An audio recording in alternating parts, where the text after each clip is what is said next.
යේසුස් වහන්සේගේ නාමයෙන් හොලි මිනිස්ට්‍රි YouTube channel එකට එහෙමත් නැත්නම් අපගේ ශුද්ධ සේවයට අපි ඔබ ආදරයෙන් පිළිගනු ලබනවා. හොඳයි.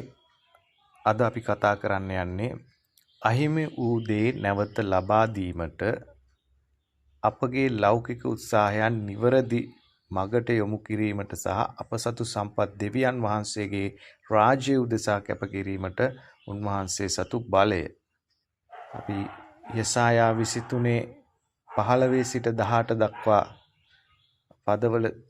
පදවලින් උන්වහන්සේ අපට කතා කරන්නේ කුමක්ද කියලා අපි බලන්න යනවා. ප්‍රේමවන්ත සහෝදර සහෝදරියනි, අප ජීවත් වන්නේ Tamanගේම අධිරාජ්‍යයන් ගොඩනැගීමට දැඩි උනන්දුවක් දක්වන ලෝකයකයි. අපි අපේ වෘත්තීය ජීවිතය, බැංකු ගිණුම්, කීර්තිය සහ සමාජ තත්ත්වය ගොඩනගා ගැනීමට වෙහෙස වෙනවා. අපට ස්පර්ශ කළ හැකි, ගණන් කළ හැකි සහ පාලනය කළ හැකි දේ මත අපි අපගේ ආරක්ෂාව රඳවා තබා ගන්නවා. නමුත් ඉතිහාසය අපට කටුක සත්‍යයන් කියා දෙනවා. මනුෂ්‍යයන් ගොඩනගන අධිරාජ්‍යයන් කවදා හෝ දිනක බිඳ වැටෙනවා. පැරණි ලෝකයේ තීර් නුවර වැනි වෙනත් කිසිදු රාජ්‍යයක් තිබුණේ නැහැ. තීර් නුවර යනු එකල පැවති නිව්යෝර්ක්, ඩුබායි හෝ ලන්ඩන් නගරය වැනි. එය මධ්‍යධරණී මුහුදේ වෙළඳ මාර්ග පාලනය කළ අතිශය ධනවත්, නිදහස් සහ උඩගු දූපත් බලකොටුවක් විය. එහි සිටි වෙළෙන්දන්ට සැලකුවේ කුමාරවරුන්ට වගේ. නමුත් යෙසායා 23 වන පරිච්ඡේදයේ දෙවියන් වහන්සේ මෙම ආර්ථික සුපිරි බලවතාට විරුද්ධව විනිශ්චය ප්‍රකාශ කරනවා. ඔවුන්ගේ උඩගුකම, Taman ගැනම විශ්වාසය තැබීම සහ රූප වන්දනාව නිසා තීර් නුවර විනාශයටපත් වෙනවා. එහෙත් අපගේ දෙවියන් වහන්සේ විනාශ කරන දෙවියන් වහන්සේ පමණක් නොවේ. උන්වහන්සේ නැවත ගොඩනගන දෙවියන් වහන්සේය. අද අප බලන්නේ මුළු පැරණි ගිවිසුමේම අපට හමුවන වඩාත්ම පුදුම සහගත හැරවුම් ලක්ෂයක් පිළිබඳවයි. යෙසායා 23:15 සිට 18 තුලින් දෙවියන් වහන්සේගේ අනුග්‍රහය, පුනරුත්ථාපනය සහ දිව්‍යමය මඟ පෙන්වීම පිළිබඳ මනා ආදර්ශයක් අපට ගන්න පුළුවන්. අද අපගේ ජීවිතවලට ඍජුවම බලපාන කරුණු 3ක් මෙම දේශනා පාඩය ඇසුරින් අපි අධ්‍යයනය කරමු. පළවෙනි එක තමයි අවුරුදු 70 කාල පරිච්ඡේදය. ඒ කාලයේදී එක්තරා රජෙකුගේ ආයු කාලය වන අවුරුදු 70ක් තිස්සේ තීර් නුවර අමතක කර දමනු ලැබන්නේ. ඒ ආරම්භ වන්නේ කටුක යථාර්ථයකින්. තීර් නුවර අවුරුදු 70ක් තිස්සේ අමතක කර දමනු ලැබුවා. ඔබට කවදා හෝ ඔබව අමතක කර දමා ඇතැයි හැඟී තිබෙනවා. දුරකථන ඇමතුමක්වත් නොලැබෙන අවස්ථා අහිමි වී ගිය ඔබ ආදරය කළ සිහිනයක් කාලයේ වැලි තලාවෙන් මැසී මිය ගියාක් මෙන් දැනුණු කාලයක ඔබ ජීවත් වෙලා තිබෙනවද? තීර් නුවරට අවුරුදු 70ක් යනු සම්පූර්ණ මිනිස් ජීවිත කාලයකි. එය නිශ්ශබ්දතාවයේ අප්‍රකටව සිටීමේ සහ නිහතමානී වීමේ කාලයක් විය. තම ධනය තමන්ව බේරාගත නොහැකි බව වටහා ගැනීමට ඔවුන්ට සිදු කාලයයි. එය ඔවුන්ට ශුද්ධ කරනු ලැබූ කාලයක්. අපට දෙන පාඩම, සමහර විට දෙවියන් වහන්සේ අපගේ ජීවිත තුළ අවුරුදු 70ක වැනි කාලයන්ට ඉඩ හරිනවා. ඒ වචනාර්ථයෙන්ම අවුරුදු 70ක් නොවිය හැක. නමුත් එය බලා සිටීමේ සහ හික්මවීමේ නිශ්චිත කාලයක්. ඔබ බලා සිටීමේ, අප්‍රකටව සිටීමේ හෝ විශාල පසුබෑමකින් පසුවන යථා තත්ත්වයට පත්වීමේ කාලයක සිටීනම් අධෛර්යමත් වෙන්න එපා. ලෝකයාට ඔබ අමතක වී තිබීම යන්නෙන් අදහස් කරන්නේ දෙවියන් වහන්සේ ඔබව අතහැර දමා ඇති බව නොවේ. බොහෝ විට දෙවියන් වහන්සේ අපගේ උඩගුකම බිඳ දැමීමට මෙම නිශ්ශබ්ද අමතක වූ කාලයන් භාවිතා කරනවා. එවිට උන්වහන්සේට කිසිදා සෙලවිය නොහැකි පදනමක් මත අපව නැවත ගොඩනැගිය හැකියි. දෙවැනි කාරණාව, වෙසඟනගේ ගීතය. අමතක කර දමන ලද වෙසඟනනි වීණාවක් ගෙන නුවර පුරා ඇවිද යන්න.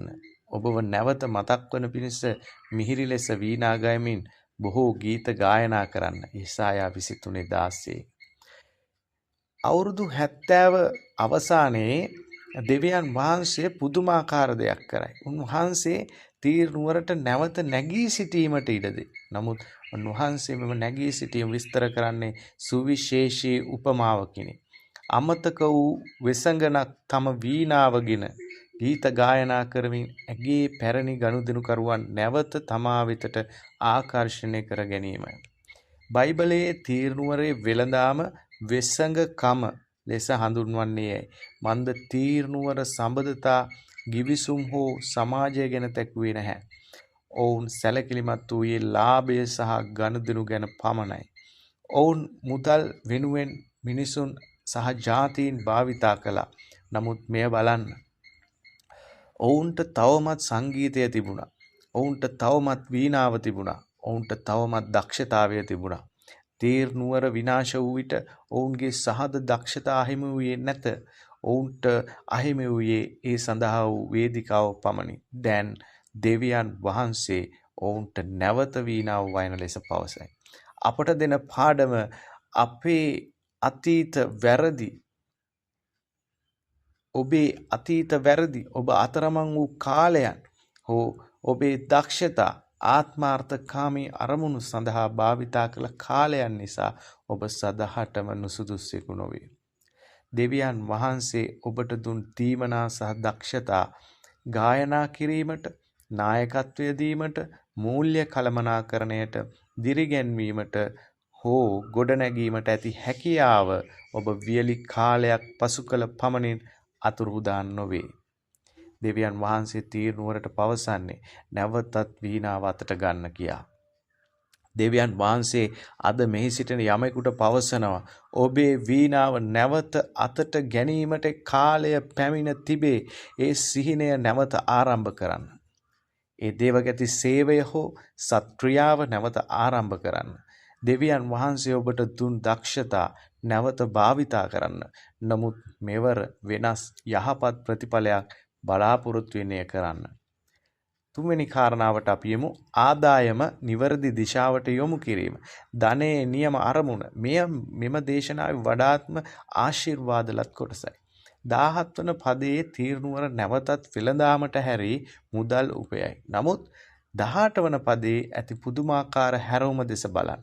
එසේ වුවද ඇයගේ ලාභය සහ උපයන දේ සමිදානන් වහන්සේට කැප කරනු ලැබේ. ඒවා තවදුරටත් රැස් කර තබන්නේවත් ගබඩා කරන්නේවත් නැත.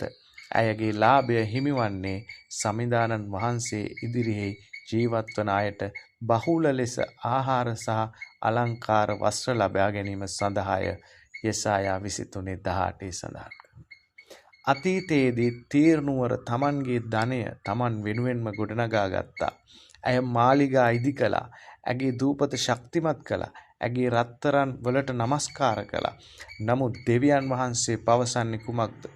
මෙවර එය වෙනස් වනු ඇත. ඔබ උපයන ධනය තවදුරටත් ඔබ වෙනුවෙන් ගොඩගසන්නේ නැත. එය සමිදානන් වහන්සේට කැප කරනු ලබනවා. ඉතිහාසය දෙස බැලීමේදී මේ සැබවින්ම සිදු වුණා.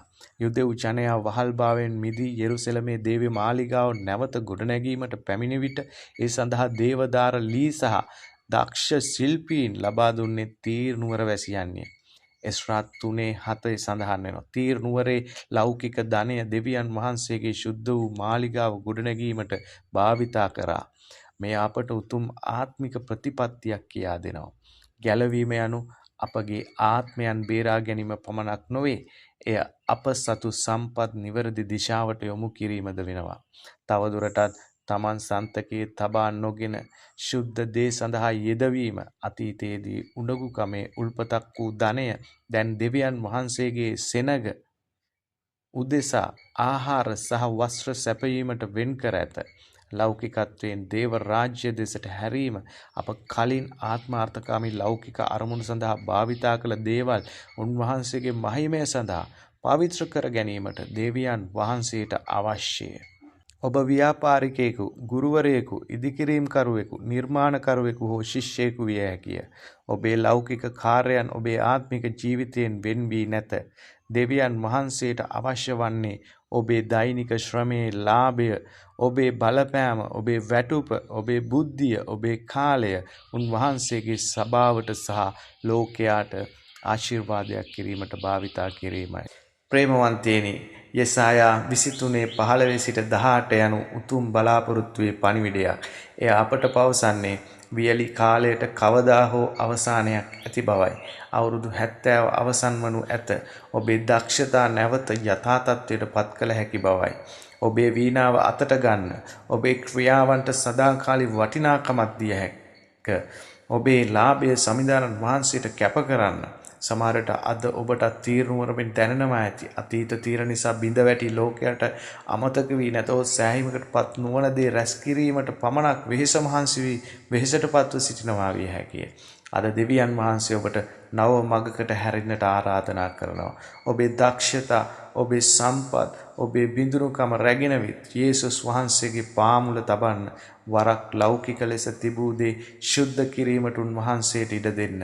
අපි යාඥා කරමු. ස්වර්ගීය පියාණෙනි, ඔබ වහන්සේ නැවත පිහිටුවීමේ දෙවි කෙනෙක් බැවින් අපි ඔබට ස්තුති කරනවා ස්වාමීනි.